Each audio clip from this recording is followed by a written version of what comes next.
Mesdames et messieurs, bonsoir. Au sommaire de ce journal, il n'existe aucun cas suspect de coronavirus à Kinshasa et encore moins en République démocratique du Congo. Les informations circulant dans les réseaux sociaux, selon lesquelles ce cas serait observé au centre médical de Kinshasa sans fausse. Le médecin directeur du SEMCA vient de tordre le cou à cette rumeur. Et puis les enseignants nouvelles unités seront désormais payés régulièrement, et ceci après identification et recensement. Ce sont là les retombées de travaux sur les nouvelles unités qui se déroulent à Mbouela Lodge, à Kisantou, ville située à une centaine de kilomètres de Kinshasa. Toutes nos excuses pour les quelques minutes de retard avec lesquelles nous débutons ce journal. Félix Tshisekedi et Joao Lourenço viennent d'offrir leurs bons offices dans le différend qui oppose le Rwanda à l'Ouganda. Au terme de la quadripartite qui a eu lieu à Luanda, la capitale angolaise, les deux pays se sont convenus de libérer leurs prisonniers respectifs. Le communiqué final sanctionnant cette quadripartite fait état d'une rencontre qui s'est déroulée dans la fraternité et la parfaite entente. Après 2 sommets successifs ayant abouti à la signature du mémorandum d'entente entre les Rwandais et l'Ouganda, les présidents Félix-Antoine Tshisekedi Tshilombo, Paul Kagame, Yoweri Museveni et Joao Lourenço se sont retrouvés de nouveau en quadripartite ce dimanche 2 février à Luanda. Cette fois, les 4 chefs d'État ont fait l'évaluation de la situation politique, diplomatique, économique et culturelle entre les 4 pays d'une part et entre les Rwandais et l'Ouganda d'autre part. S'agissant du différend entre les Rwandais et l'Ouganda, les présidents Paul Kagame et Yoweri Museveni ont salué les efforts entrepris par leurs homologues dans leur quête d'une solution pacifique dans l'esprit panafricaniste et de l'intégration régionale. Tout en privilégiant les dialogues, les sommets de Luanda a pris une série de décisions en vue d'une décrispation plus significative entre les deux pays. Le sommet de Luanda entre les 4 chefs d'État s'est déroulé dans un climat de fraternité et de parfaite entente, ayant décidé ce qui suit. A. La libération des citoyens nationaux de chaque pays, dûment identifiés et faisant partie des listes échangées à cet effet. B. Les 2 parties doivent s'abstenir de tout facteur qui puisse susciter de la persécution, de l'appui, du financement et de l'entraînement, ainsi que l'infiltration des forces déstabilisatrices dans le territoire de leurs voisins. C. Les 2 parties doivent continuer à protéger et respecter les droits de l'homme ainsi que des citoyens.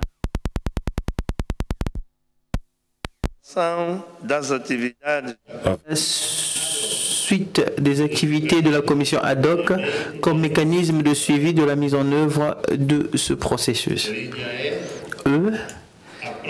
Le prochain sommet quadripartite aura lieu dans la ville de Gatuna, Bar Katuna, dans la frontière entre le Rwanda et l'Ouganda, le 21 février prochain. Après Gatuna, les 4 chefs d'État sont aussi attendus à Kinshasa au courant du même mois, dans le cadre du 10e sommet du mécanisme de suivi de l'accord cadre d'Addis Abeba. Les richesses du sous-sol africain ne devraient pas être des minerais de sang, mais ils devraient plutôt contribuer à financer le développement sur le continent. Foi de Sylvestre Ilunga Ilunkamba, le Premier ministre congolais, du haut de la tribune de Indaba Mining à Cape Town, en Afrique du Sud. Françoise Bouela.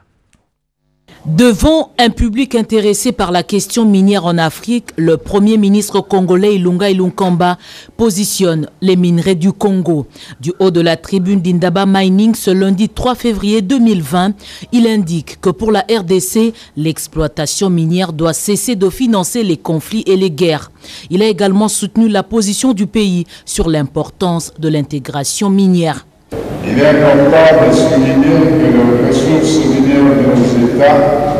doit servir au développement du continent africain en général et à la éradication de la pauvreté en particulier, et plus jamais au financement des conflits et des guerres. La République démocratique du Congo s'inscrit résolument dans cette voie et combattra avec détermination l'exploitation frauduleuse de ces ressources minières. Une forte délégation est notée dans la suite du chef du gouvernement congolais. Hormis le ministre de Mines, Willy Kitobo, des gouverneurs à la tête des provinces minières participent aux travaux tels que Richard Mouyej Monguez-Mans du Lualaba et Jacques Yaboulaka Tué du Haut-Katanga. Débuté ce lundi, les assises annuelles de Cape Town se clôturent le 6 février. Le stand de la RDC a été visité par le représentant du président de la République. Le professeur Ilunga a fait preuve d'une curiosité sur les informations présentées au public. Les conditions carcérales des prisonniers de l'ex-prison de Makala intéressent le Comité international de la Croix-Rouge et du Croissant-Rouge. Ce comité a rencontré le vice-premier ministre en charge de la justice, Célestin Tunda, pour évoquer cette question. Et la même question était également au centre des échanges avec le PNUD, le Programme des Nations Unies pour le développement. Des partenaires internationaux multiplient des visites au cabinet du vice-premier ministre Tunda Sinde pour lui témoigner de leur soutien à la vision de la réforme de la justice congolaise, d'humaniser les maisons carcérales et d'améliorer les conditions de vie et de travail des magistrats et de l'ensemble des personnels de la justice. C'est dans ce cadre que s'inscrit l'audience que le patron de la justice congolaise a accordée à la délégation du Comité international de la Croix-Rouge CICR. Délégation conduite par Jérémy Ingred. En toile de fond, plusieurs sujets, donc l'amélioration des conditions carcérales et l'approvisionnement des prisons en nourriture et médicaments. On avait parlé de la situation actuelle dans les prisons, les solutions qui sont en cours et puis le futur de notre partenariat pour encore améliorer de plus la situation. Actuellement, on est déjà en train de travailler dans 9 prisons avec un programme nutritionnel. On fait les donations aussi médicales, trimestrielles à toutes ces prisons. Et puis d'autres actions ponctuelles selon la situation et selon notre discussion avec les autorités. L'humanisation des prisons demeure l'un des points auxquels Maître Célestin Tunda Sinde accorde un prix. Il a, au terme d'une réunion avec le Premier ministre Ilunga Ilunkamba, rassuré quant à la détermination de son ministère à veiller aux bonnes conditions carcérales dans les prisons de la République démocratique du Congo. Sur ces mêmes thèmes de coopération, Maître Célestin Tunda Sinde a échangé avec la délégation du PNUD, délégation conduite par son représentant résident Dominique Sam. Elle est venue relancer la coopération entre cette agence des systèmes des Nations Unies et les gouvernements à travers le ministère de la Justice. C'était d'abord pour féliciter son Excellence, Monsieur le Vice-Premier ministre, ministre de la Justice, souhaiter bonne année pour 2020 avec mes collègues, mais surtout aussi pour passer en revue un certain nombre de dossiers, de priorités de son côté, pour voir comment est-ce qu'on peut travailler ensemble depuis le ministère de la Justice pour appuyer, n'est-ce pas, dans ces priorités qui se déclinent en début de cette année. On a discuté sur beaucoup de thématiques que pour l'instant on préférait les garder comme ça parce que c'est un travail, un projet de travail et le moment venu, on va vous briefer là-dessus. Le programme des Nations Unies pour le développement est déterminé à accompagner la République démocratique du Congo dans ses efforts de redressement pour un avenir radieux. L'imposant immeuble royal situé sur le boulevard du 30 juin vient d'être rétrocédé à la Caisse nationale de sécurité sociale. Cédric Kenina a assisté à la cérémonie de rétrocession de cet immeuble à l'Exiness.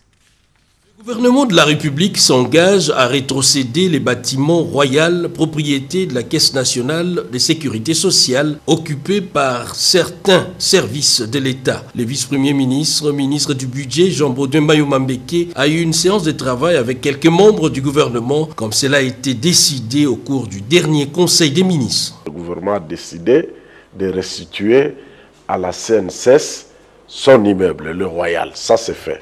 On n'en discute plus. Mais il se trouve qu'il y a quelques services de l'État qui continuent à y travailler. Il faut qu'on dégage ces services. L'État n'ayant pas aujourd'hui les possibilités en termes d'infrastructures pour les loger, nous avons encore demandé à Madame de nous trouver dans le patrimoine immobilier de l'INSS un endroit.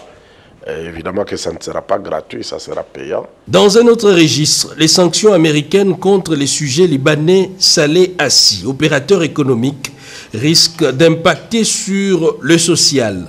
Surtout du fait que 40% des pains produits à Kinshasa sont fabriqués par Pain Victoire. Sur ce, le gouvernement compte prendre des mesures idoines. Le vice-ministre de portefeuille, Nimi Kwete, fournit ici des explications à ces sujets. Nous allons prendre les décisions qui s'imposent pour qu'il n'y ait pas carence de pain dans la ville et pour qu'il n'y ait pas une crise sociale, comme on peut le dire.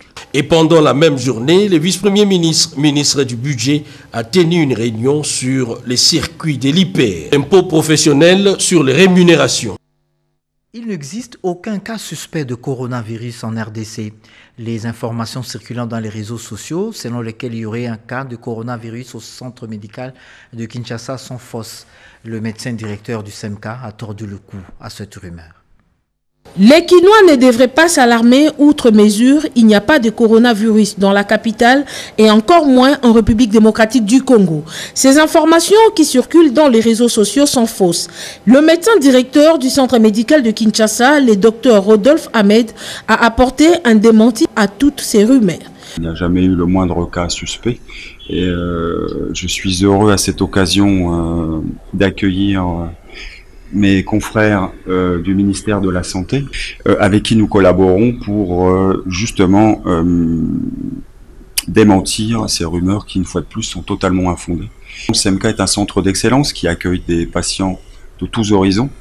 Peut-être cela a-t-il été à l'origine de cette rumeur. Et à ma connaissance, aucun cas dans le pays. Le coronavirus est une maladie grave, contagieuse et mortelle. Elle se transmet d'une personne à l'autre par contact, les sécrétions nasales et les gouttelettes de salive émises par la toux ou les éternuements de la personne affectée. La santé entend prévenir ces virus et prend langue avec ce partenaire. C'est la raison du séjour américain du ministre de la Santé.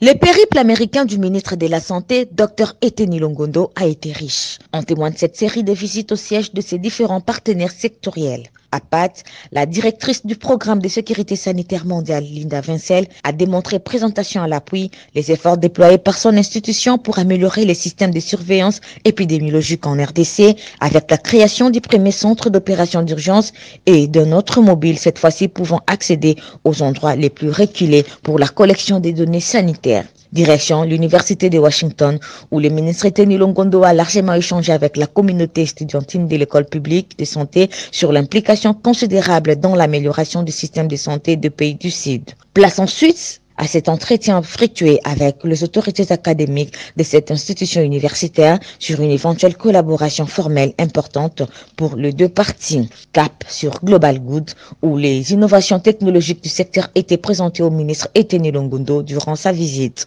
Ces avancées impressionnantes qui devraient être très utiles dans la distribution et la conservation des vaccins. Dernière étape, le siège de Village Rich. Ici, l'on a mis en exergue son expertise dans la distribution et l'usage des drones, ce qui pourrait être envisageable pour apporter le matériel sanitaire dans les sites enclavés ou difficiles d'accès. Occasion pour les ministres d'inviter officiellement Village Rich à participer prochainement à l'atelier des renforcements de la chaîne de distribution en RDC. Cette tournée héros-américaine traduit le dynamisme constat du ministre de la Santé, le Dr Eteni Longondo, pour assurer pleinement une couverture sanitaire qualitative au profit de la population congolaise, l'une des actions prioritaires de la vision du chef de l'État, son Excellence Félix-Antoine Tshisekedi Tshilombo. Le Fonds mondial pour la nature, l'un des partenaires privilégiés du ministère de l'Environnement, a reçu les encouragements du ministère dans la protection de l'environnement. Les actions à mettre en œuvre dans les domaines de la conservation de la nature, changement climatique et du développement durable. Voilà qui justifie les échanges entre le ministre de l'Environnement et Développement durable, Maître Claude Nyamugabo Baziboué, et la délégation du Fonds mondial pour la nature, conduite par le directeur global pour le programme pays, M. Prasanna de Silva. En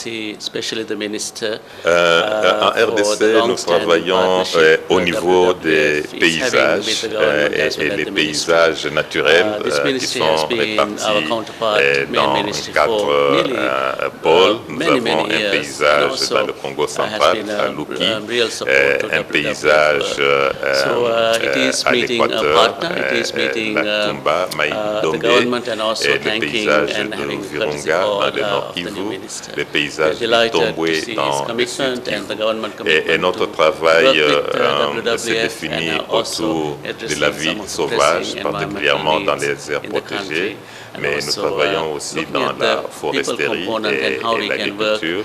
Nous travaillons dans l'énergie et l'infrastructure, mais aussi dans la gouvernance. C'était une visite de courtoisie. Le ministre de l'Environnement et Développement durable a encouragé les VVF pour la protection de l'environnement et il a promis d'effectuer des descentes dans les jours à venir dans leur site d'intervention. Le pays du soleil levant veut offrir à la RDC son expertise en matière de télédétection. Dès ce mardi, des Japonais vont apprendre aux Congolais les fondamentaux de la télédétection. À quelques heures du début de cette formation, les formateurs japonais ont fait le point avec le ministère de la Recherche scientifique. La télédétection est un élément qui donne une valeur ajoutée à tout ce qui est satellitaire en République démocratique du Congo. Voilà qui justifie la tenue d'un atelier de renforcement de capacités congolais. Pour ce, les experts de l'agence japonaise JICA sont venus à Kinshasa pour tenir une formation du 4 au 20 février dont le but d'apprendre aux experts congolais la technologie liée à la télédétection. Et en préparation de cette activité, la JICA a été reçue ce lundi par le ministre de la Recherche scientifique et innovation technologique José Mpandaka-Bangou pour la dernière précision en ce qui concerne cette formation. Après avoir échangé dans une ambiance conviviale, le patron de la Recherche scientifique et innovation technologique révèle la pertinence de cette formation. Vous savez, la télédétection permettra de pouvoir donner une valeur ajoutée à tout ce qui est satellitaire au pays. Et son Excellence, Monsieur le Président de la République, chef de l'État, avec tous les gouvernements, le Premier ministre, ils ont décidé que la formation se tienne, qu'on reçoive cette délégation d'experts. On va former autour de 40 personnes qui ne viendront pas seulement du ministère de la Recherche scientifique CNT. Et nous sommes en train de réunir les conditions financières et administratives. Et tout se fera normalement, puisque le chef d'État lui-même a décidé qu'on puisse les prendre en charge. Cet atelier qui débutera dès demain à Kinshasa, la capitale congolaise, connaîtra la participation de plusieurs experts congolais des différents domaines de l'informatique et satellitaire. C'était un reportage de Séverine Katanda. Les nouvelles unités au sein de l'enseignement primaire et secondaire seront recensées et identifiées en vue de leur paye régulière. C'est l'une des résolutions de travaux sur l'identification des enseignants nouvelles unités, lesquels travaux se tiennent à Mbouela Lodge, à Kisantou, dans le Congo central. Émilie Kaindou. Bonne nouvelle pour les enseignants nouvelles unités. Désormais, ils seront identifiés. C'est les retombées des travaux préparatoires ouverts par le secrétaire général à l'enseignement primaire, secondaire et technique Jean-Marie Mangobé. Plusieurs points ont été débattus et ont permis au comité technique national, constitué par le ministère de l'EPST, en vue d'élaborer des outils de collecte et traitement des données d'identification des enseignants, nouvelles unités, des écoles et bureaux gestionnaires. Nous nous retrouvons dans ce processus là-bas pour pouvoir recenser toutes les nouvelles unités au sein des bureaux gestionnaires et des établissements scolaires, de manière à ce que l'on puisse constituer les fichiers nécessaires pour pouvoir procéder au paiement pour tous les enseignants où qu'ils se trouvent, s'ils sont régulièrement reconnus comme nouvelles unités, c'est-à-dire l'établissement doit avoir d'abord l'arrêté du ministre national chargé de l'enseignement primaire, secondaire et technique. Avec, sur base de cet arrêté, l'école doit fonctionner effectivement sur terrain dans le cadre de la structure reconnue dans cet arrêté. Alors, en ce moment-là, on récolte les données, on les remonte au niveau de Kinshasa pour pouvoir les déposer auprès de l'autorité de tutelle. Durant 5 jours, les participants répartis en 4 groupes thématiques ont également échangé sur la formation des superviseurs nationaux, l'élaboration des guides et canevas scolaires, question de redynamiser le secteur sur toute l'étendue du territoire national. Dans le Congo central toujours, le Conseil de l'ordre du barreau de la province informe les futurs avocats qu'un test de rattrapage sera organisé le 1er mars 2020 dans la ville portuaire de Matadi. Ce test portera sur le droit du travail, le droit judiciaire, le droit civil et la dissertation juridique. Qui interviennent dans la supervision et la gestion de risques budgétaires se concertent depuis ce matin pour gérer ces risques, les identifier et en faire le suivi. Eric Kabamba, Eric Kinzouzi. 4 jours d'intenses travaux pour le cadre institutionnel et opérationnel de faire une évaluation, les suivis et la gestion des risques budgétaires en République démocratique du Congo. Au cours de ces assises organisées par le COREF en partenariat avec le Centre régional d'assistance technique pour l'Afrique centrale, AFRITAC, appuyé par la Banque mondiale, les participants vont devoir discuter et partager l'expérience internationale et régionale, présenter les orientations méthodologiques pour identifier, suivre et atténuer le risque budgétaire qui affecte les finances publiques. Ces travaux, animés par les experts d'AFRITAC, seront répartis en plusieurs ateliers et ponctués par quelques séances pratiques, permettront également d'échanger sur les questions spécifiques liées au renforcement de la gestion macro-budgétaire, a fait savoir les directeurs de cabinet du ministère des Finances. Lorsque vous exécutez les soldes primaires, vous remarquez toujours que les soldes déficitaires, ils s'accompagnent de l'augmentation de l'inflation, de la baisse de la croissance et des problèmes même des règlements de la dette. L'une des causes principales, c'est d'abord cette incapacité à identifier les risques budgétaires, à bien les maîtriser afin de prévenir tous les dommages directs et collatéraux qui amènent au retard du développement. L'identification des canaux de transmission vers le budget et la dette de l'État fera également sujet de discussion au cours de ces travaux purement techniques. Vincent Ngonga Nzinga, le directeur de cabinet du ministre des Finances, était au micro de Eric Kabamba. Et puis cette dépêche qui nous vient du ministère de l'économie, il concerne les opérateurs économiques. Et bien si vous êtes opérateurs économiques, sachez que vous avez l'obligation de transmettre au ministère les structures de prix de biens et services dès leur mise en vente sur le marché, le statistique mensuel de production et des ventes de biens et de services au plus tard le 10e jour du mois suivant. Pour le cas d'espèce, nous sommes le 3, donc vous avez encore une semaine pour vous acquitter de cette obligation, ainsi que de statistiques. Vous devez également transmettre au ministère de l'économie le statistique d'importation à chaque arrivage de marchandises. Le non-respect de ces dispositions expose les opérateurs économiques à des sanctions. À l'UDPS, Jean-Marc Kabound est en vacances parlementaires. Il en a profité pour effectuer quelques visites dans sa circonscription de Moamba. Il a fait quelques dons dans certaines écoles. Edith Chala était dans sa suite. Le premier vice-président de l'Assemblée nationale, l'honorable Jean-Marc Kabound, a effectué mercredi 29 janvier 2020 une tournée dans 2 écoles de sa circonscription électorale de Moamba, où il a offert des bancs en continuité de l'opération 1000 bancs débutée l'année dernière. Il s'agit de l'école Saint-Romani située à Limete-Ndanou et les P3 et 11 de la commune d'Engaba. Pendant son adresse aux élèves, le bienfaiteur a déclaré, je cite, « Ce n'est pas un geste politicien, mais une preuve d'amour pour ces élèves que je considère comme mes enfants. Je n'ai jamais douté un seul instant qu'investir dans la jeunesse, c'est bâtir un Congo fort, plein d'espoir et prospère. Ce qui compte, ce ne sont pas les discours, mais plutôt les actes que nous posons. Mon geste est en réalité une preuve de soutien à la gratuité de l'enseignement de base, matérialisé par le chef de l'État Félix-Antoine Tshisekedi. » Fin de citation. De leur côté, les enseignants et les élèves ont salué ce geste qui vient combler le déficit de bancs dans leurs écoles depuis la mise en application de la gratuité de l'enseignement de base. Sur son chemin de retour, le député le mieux élu de Moamba a eu la visite impromptue du bourgmestre de la commune d'Engaba qui lui a fait visiter un pont dont les travaux ont été abandonnés, condamnant ainsi la population à vivre dans des conditions très difficiles. Autre député national en vacances parlementaires, ce monsieur Aubin Minakou. Il était dans son fief de Idiofa. Christine Lenzo.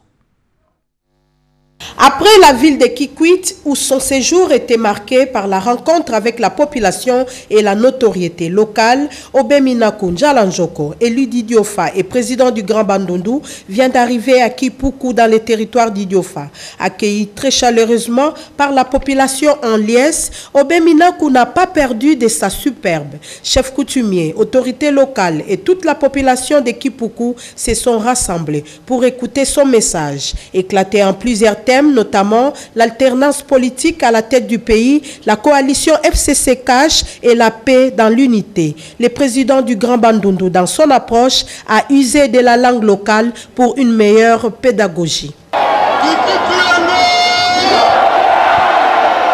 Nous devons respecter la coalition FCC Cash.